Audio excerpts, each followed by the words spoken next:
Underwriting deals is such a major pain point for people. Most don't want to do it, and the people that are good at it are few and far between. That is why after 6 years of being in the industry and buying over 1,200 apartments, using my best-selling multifamily deal analyzer, I created Real Estate Lab, a full suite acquisition software for multifamily investors.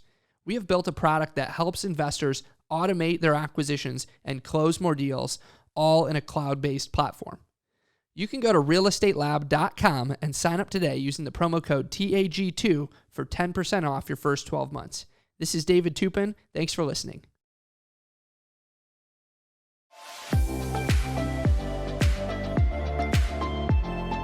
Welcome to The Apartment Gurus, where twice a week, host Tate Siemer brings you deep dive interviews with the wisest gurus in the apartment investing industry. These experts are sure to create game-changing value and inspiration designed to catapult your business to the next level. Be sure to reach out to Tate at www.investwithgreenlight.com for access to his investor portal and Calendly link. And now, here is Tate Siemer and the Apartment Gurus. Welcome, everybody, back. Another episode of the Apartment Gurus podcast coming at you right now. And today I'm very happy to have a very seasoned guru in the space. He is the Chief Education Officer for Real Estate Centric Financial Services at ReSure Financial. So that's RESURE financial.com. And he's delivering objective and expert info on self-directed IRAs, QRPs, solo 401ks, 1031 exchanges, cost seg, life insurance, entity structuring, title, and much more. So I'm lucky to have Bernard Reisz on the show today with me. Bernard, it is a pleasure to welcome you to the Apartment Gurus. Thanks for being today's guru. Tate, thank you so much. Frankly, I don't think I've ever been called a guru before, but I'm kind of liking it. Right. It kind of feels good, right? It kind of like elevating, that's the idea is we know you're going to be able to provide some amazing, valuable info, ideas, suggestions, concepts, and just good value add to the listeners. So that makes you a guru by definition. But I really appreciate you being on the show. There's so much more to your bio and your background.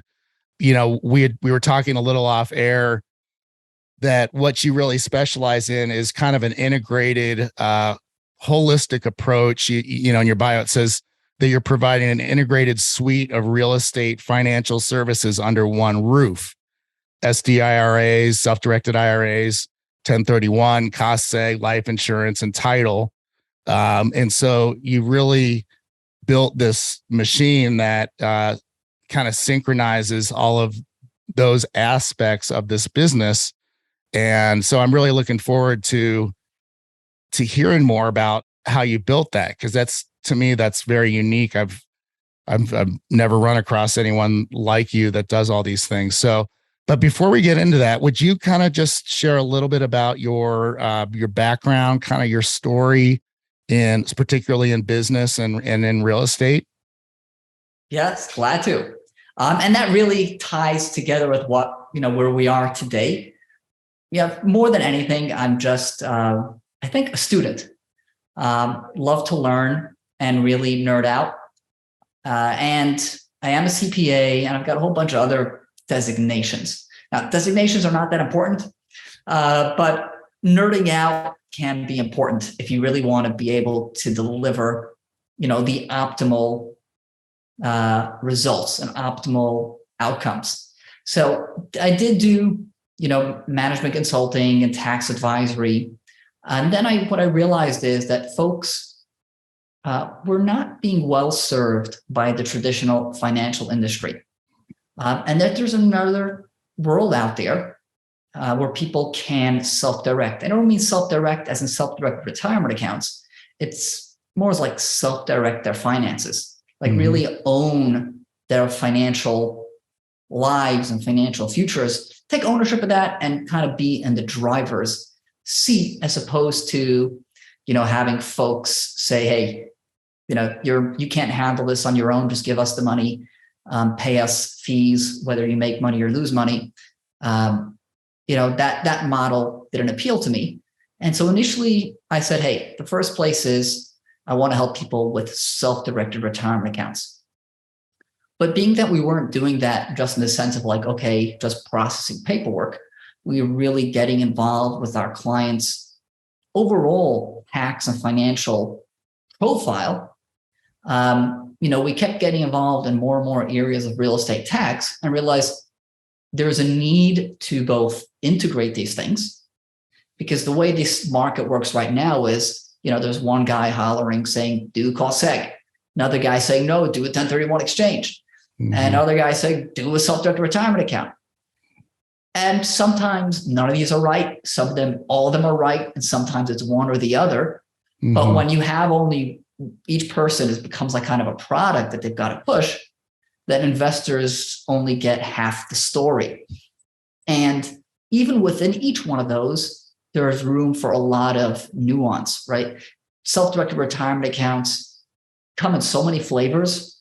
1031 exchanges can be plain vanilla and can be structured so creatively. Cost segregation is definitely not one size fits all.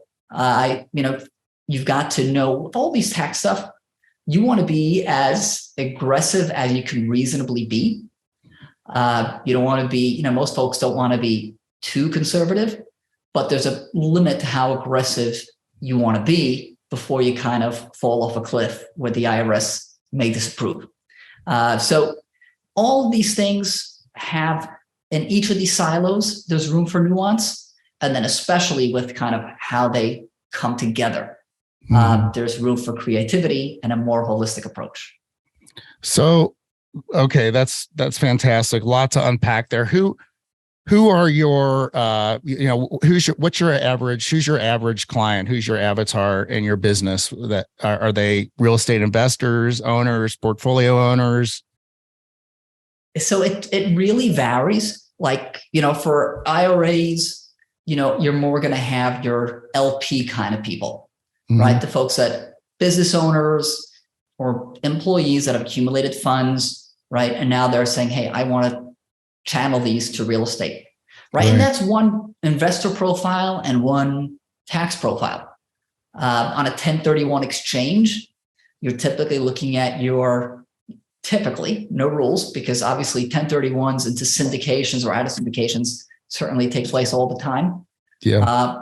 But typically we're looking at somebody that owns their own assets. They own their own real estate and nobody is telling them kind of where to put their money. Cost segregation is going to be either a GP or again, somebody that's just investing, with house money. So it really varies and everybody's got their own tax profile. A GP and an LP, it wouldn't be right to lump them all together as real estate investors. Mm-hmm. Of course, they have that in common. Yes. But there are a lot of distinctions between your GPs, LPs, folks that are syndicating and capital raising, and folks that are just working with the house money. Right. And for listeners, GPs and LPs, I know that the most of you are familiar with, but basically just describing general partners. Those are operators, sponsors, deal syndicators, deal makers that are active in the deals.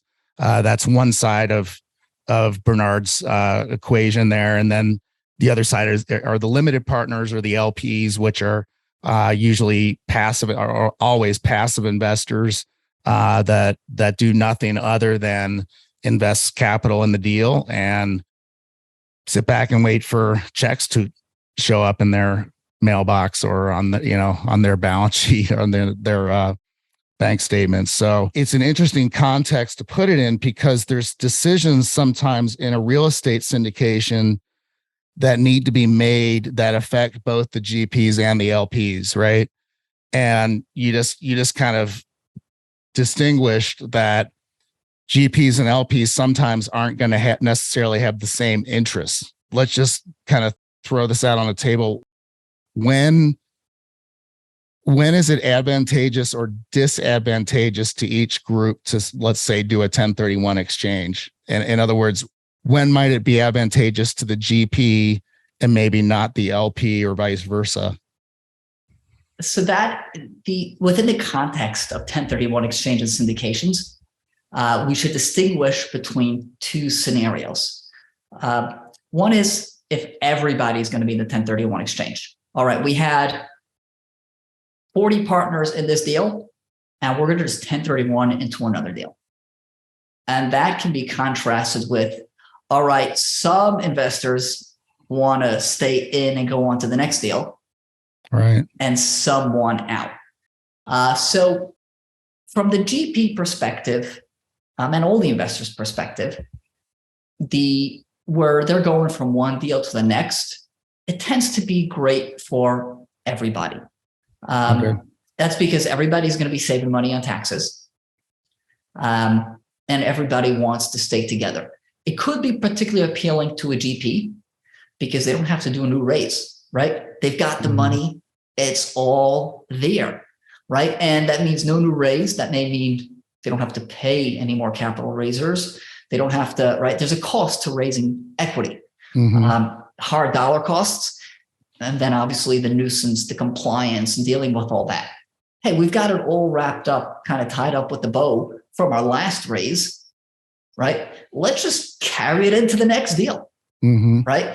And more than that, if they were to kind of sell, right? And then we don't do 1031. Let's sell the deal, no 1031, and then let's do a new raise. Aside from the fact they have to do a new raise, right? You tend to go back to the same investors, right? Hey, we did great on the last one. Do you want to get in on this one? Right? Now, if you don't do a 1031 exchange, your investors are going to be paying 20 to 40% of their gain to taxes. They have less money available for your next deal.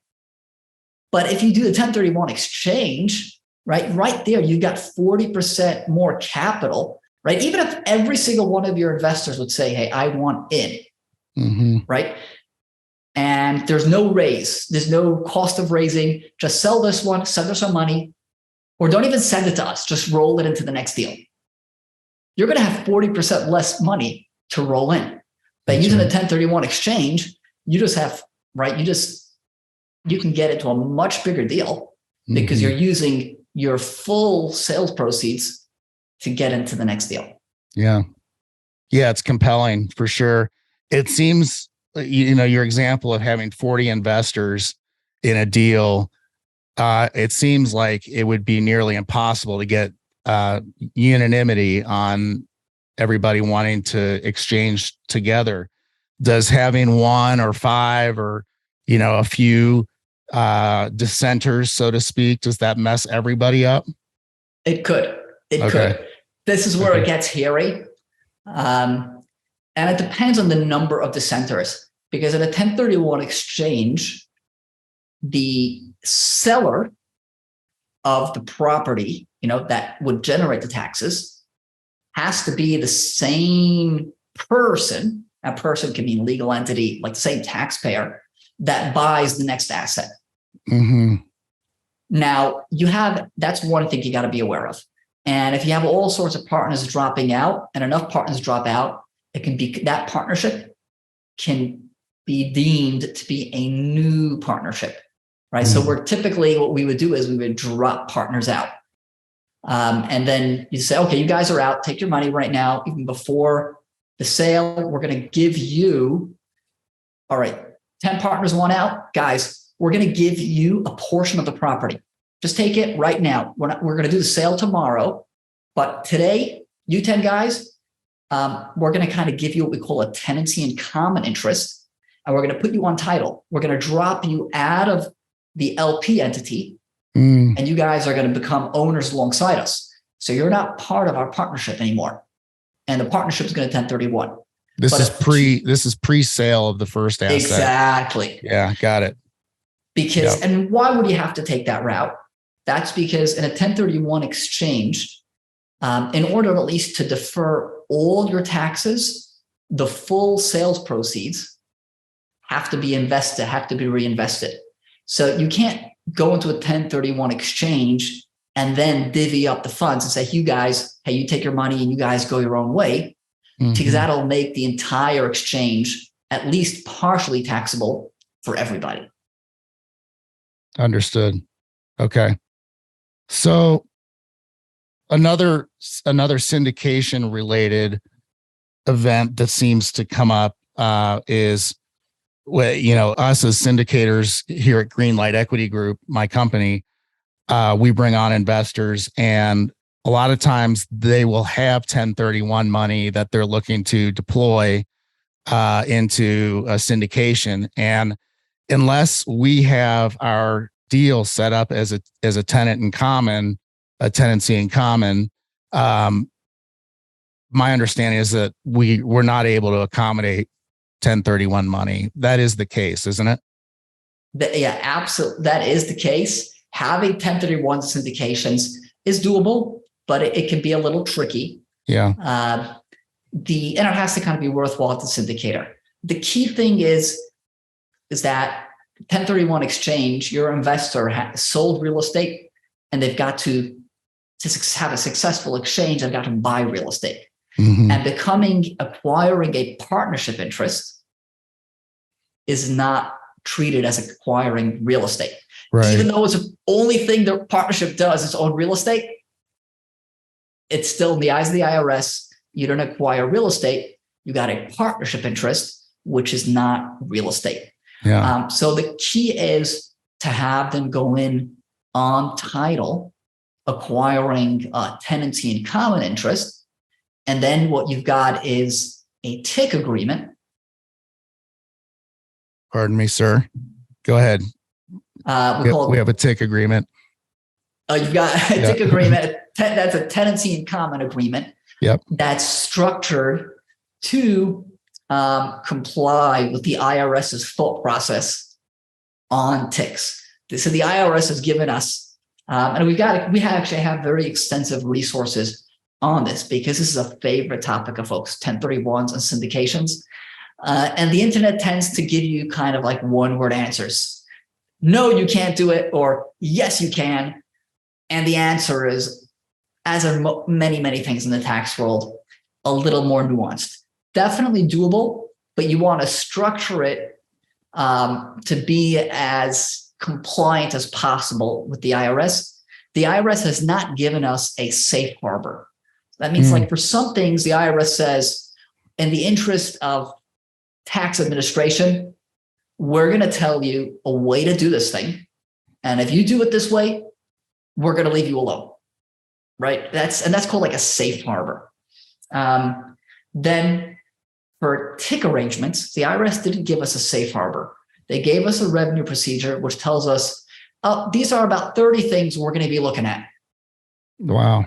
Yeah. And now you structure it to be as compliant as possible. But no guarantees, right? Wow. We're not giving you guarantees. So that's one of the things that we look to do, is help people optimize the structure. It's never going to be a safe harbor, but you get comfortable with it, and you try to find this happy medium where you have comfort level with the IRS and you have comfort level with the economic structure that you're setting up, right, with your investor. All right. So I'm going to just jump back for a second. You mentioned you have some resources on this subject. Would those be available on your website? So what we've done is to try to make things, we've created the space. I don't know if we do video, but yes, we do. Yep. Do video. Oh.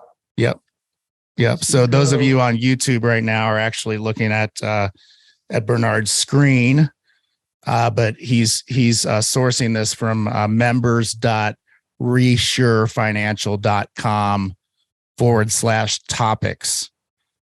And as you can see, you go into topics here, we've got 1031 exchange. Yeah. Wow. Look at that. And so here's this. Can you 1031 and into a syndication? Can a syndication accept 1031 investors? So there's kind of, you'll see there's a lot of what we've just discussed. Yeah. And over here, we've got an introduction to the 1031 tenancy in common rules. Mm-hmm. You can see these are not all the rules, but we've picked out the ones that are like most relevant. The most important, yeah. 15 of them. That's very impressive. Yeah. So listeners, if you're just listening and you didn't get to see that, or if you did get to see it, you're still going to want to check this out at members.resurefinancial.com. ReSure is RESURE, and then financial.com. And then you'll select the menu item topics. And there's a huge library of resources on a number of different topics. That 1031 exchange was just one of them. So free resources, guys, again, from our listeners, from one of our gurus. Our gurus here are so generous and resourceful with just opening their playbook up for us. And Bernard has done the same here. So appreciate it, Bernard. Just good stuff. So let's zoom back out a little bit. What's kind of the meat and potatoes of what you do in terms of, it sounds like you have LP type clients, GP type clients. Is it all, by the way, commercial multifamily, or are you in other commercial asset classes as well? It's all over the place. What we aim to cater to is primarily real estate in one form or another. Obviously, we have folks using self-directed retirement accounts to do hard money loans and buy tax liens, but even those are really real estate. And then, of course, we have folks that are doing cryptocurrency and things of that nature. But it's definitely real estate centric. But if you want to do cryptocurrency, we can help folks as well. But it's real estate centric. And that's the thing. Real estate really does have so many angles. And the beauty of it is that from the tax code perspective, all the benefits tend to apply to every, in real estate in all its shapes and forms. Of course, cost segregation study, maybe you'll get a little more mileage on a mobile home park, but it applies to multifamily and to mobile home park. Right? Self-directed retirement accounts can go to any of these. 1031 exchange. The IRS is very generous in its definition of real estate. It's more or less any type of real estate is like kind to any kind of real estate. Yeah, it's amazing. So we come primarily from the tax perspective, and from the tax perspective, real estate is real estate is real estate. Yeah. Interesting. Okay. So is most of what you do tax advice? Is that kind of like the meat and potatoes of what you guys are doing at ReSure? So I would say more education. I personally do some advisory, but primarily what we're trying to do is set these up for folks in a way that they're doing it, smartly and intelligently, not in a one size fits all. So we kind of use this member space to provide education, but say on self-directed retirement accounts, I don't know if I'm still sharing a screen. I don't know. So this is actually being live streamed. It's not being live streamed, but it'll be posted on YouTube. On YouTube. Got it. Okay, beautiful. So the ReSureFinancial.com site is really nice. Really beautiful. Thank you. Yeah. And as you can see here, there's no one size fits all. A lot of what we find is that folks have an account type that may not be ideal for them. So we have folks getting in touch with us saying, hey, I have, an IRA, and they would have been better off with a 401k. There are folks that have a 401k that would have been better off with an IRA. And it's part of the challenge in this space is that most providers are just looking to just get somebody to sign off, process some paperwork. And what we really want to do is make sure folks are making the smartest moves and give them the education. We want to simplify things, but not any, there's a great quote from Albert Einstein, and it goes to simplify things as much as possible, but no more than that. That's good. Yeah. So oversimplification, saying, hey, everybody get the QRP account, get the SDIRA account, results in some folks having the account that they, that may not be a good fit for them. Mm-hmm. So we've created different structures so folks can have the account type that's going to be the best fit for them. And that's really our goal, to try to have education, and execution, Mm-hmm. In a way that's really going to give investors what they need based on their profile and their goals. So a client coming to you for one of the items on this page, are they typically people that either just have a chunk of cash they need to invest, or are they typically people looking to convert another account to that account type? Does that make sense? Yeah, that makes a lot of sense. With retirement account investing in real estate, typically folks are going to be starting with an account where they've already accumulated some amount of funds. Okay. The reality is it tends to be dictated by deals. So, the folks have found a deal, or they know they want to get into syndications, and they're like, hey, I have this money accumulated in my 401k or IRA, SEP IRA, Roth IRA. And they're like, hey, if we want to deploy it in real estate, what's going to be the best vehicle? And we tell folks, sometimes people want to know, they ask, hey, what's the best one? Bernard, we want the best one. Mm-hmm. And they're really, it's about what's the best one for you. For you. It would be so much simpler to tell everybody, hey, this is the best account and everybody do this one. But the thing is, the tax code provides us with these different account types because of different tax profiles. So there really is no best one for everybody. There's the best one for you. Right. All right. So for listeners out there, they're going to want to contact you if they currently have a retirement account and they're not sure that they're using it strategically within real estate, or they're not using it right now within real estate at all. Or maybe they are, but they're not sure they're doing it the best way for them. Is that really who can get the most value out of your services, is people in those shoes? We love to reach people before they've set up an account, because once they've got an account, we do have a fix-it service, but nobody wants to be in fix-it, right? We'd rather get people from the get-go and the things get set up correctly in the first place, because not everything can be undone. So if we find out if folks have, some sort of qualified retirement plan, and we're like, hey, you're not a good fit for that. Unwinding it is never an appealing idea. And sometimes certain things are too late, or sometimes folks come to us and they have all sorts of tax liabilities that there's no need for them to incur. They could have avoided had they had some other account, had they had a different account type. Mm-hmm. But once it's done, the deed is done for the most part. Right. So we prefer to get people so that we can set them up, the best way from the get-go. Okay. Understood. I know I kind of asked this earlier, but who is your average client? Like you mentioned GPs, you mentioned LPs. It sounds to me like, and maybe this is just me projecting here, but the education aspect of what you do must be huge. And to even communicate with people like, hey, I've got something you need or may need, is an educational process. So how do you go about finding your folks, or how do they find you?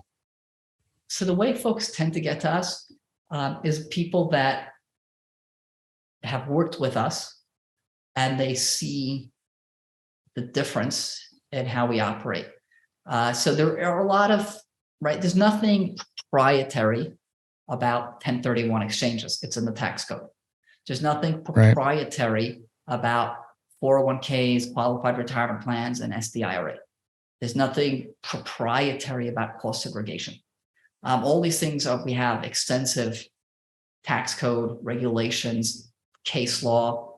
But what is unique is the way we try to cater to folks and get into the nuances. So it's not about, a lot of rah-rah. It's more folks that have worked with us and say, hey, this is something different. And then they'll introduce folks that are like-minded and say, hey, this is something different. This is a more intelligent and thoughtful way to go about it. So like any great service provider, the majority of your clients come from referrals, it sounds like.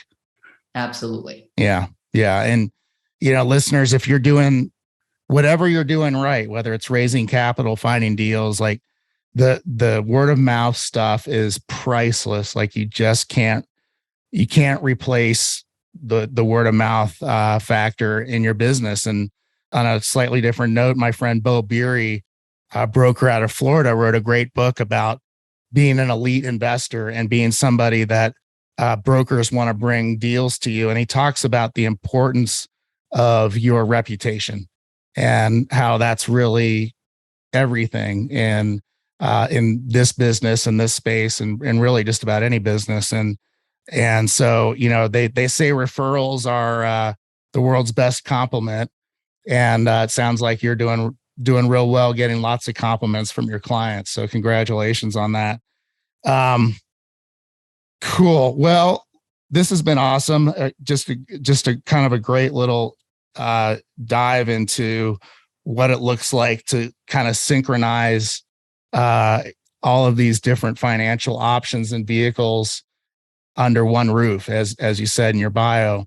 If you would just kind of maybe summarize for the listener, kind of some things that they should be holding as important as they go through their career and their investing career in terms of like your area of expertise and what you can help them with. I think the important thing is it's all about ownership and self-direction. So they make a movement from your stock market, financial advisor, and they make that pivot into real estate. They have to keep that self-directed momentum going. Real estate provides incredible opportunity. But once you get into that space, you have to retain that ownership process. And so you're going to get exposure to new tax tools, to new asset classes. You've got to own it. You still have to really pursue education, expertise, find out the best sources and highest quality information. Because what real estate has is it's kind of wide open. And there's so much more opportunity and upside, but that also means it almost goes hand in hand that there are corresponding opportunities for downside. So you have to own it and don't assume just like, oh, this is real estate, so now we're home free. Retain that ownership mentality. Mm-hmm. Mm-hmm. Yeah, well said. Okay, understood. I think we all have our marching orders here. We need to get our ducks in a row, and probably the best way to do that is just to reach out to you, Bernard. What's the best way for listeners to reach you? So I love meeting folks in the education platform. I tend to do frequent open forums there to answer questions about real estate tax tools. And that's members.ReSure financial.com, a lot of resources there. And we do these open discussions. The idea is a lot of folks have the same questions, and so we can be most effective that way. But also folks have different questions, and everybody benefits from getting answers to the questions that they maybe have not asked. That's right. But should. There are a lot of FAQ out there, but sometimes it's more important are the SAQ, not the frequently asked questions, but the should ask questions. Yeah. I like that. The SAQ, new term. The community forums like that can be so amazing. And when you've got a strong leader that has a high level of expertise and you can just kind of fire some good, deep questions at them and get some great answers. It's really, really valuable. So, well, sir, thank you so much for gracing the Apartment Gurus with your presence, really, and your knowledge and expertise. Really appreciate you being on the show, Mr. Bernard Reisz. Tate, thank you so much for hosting me. Yeah, no, it's my pleasure for sure. So, and listeners, it's always a pleasure to host you and to have you on board listening to another episode. So we're doing 2 of these a week right now, about every 3-4 days they're coming out. So keep your eyes and ears peeled, and we'll see you on the next episode of the Apartment Gurus. Take care, everybody. This has been the Apartment Gurus with Tate Siemer. If you enjoyed this episode, be sure to subscribe and leave a rating and review on your favorite podcast platform. To contact Tate, go to www.investwithgreenlight.com for access to his investor portal and Calendly link. He loves to hear from you and thanks you for being a valued listener. Just a reminder that you are the guru. See you on the next episode of the Apartment Gurus.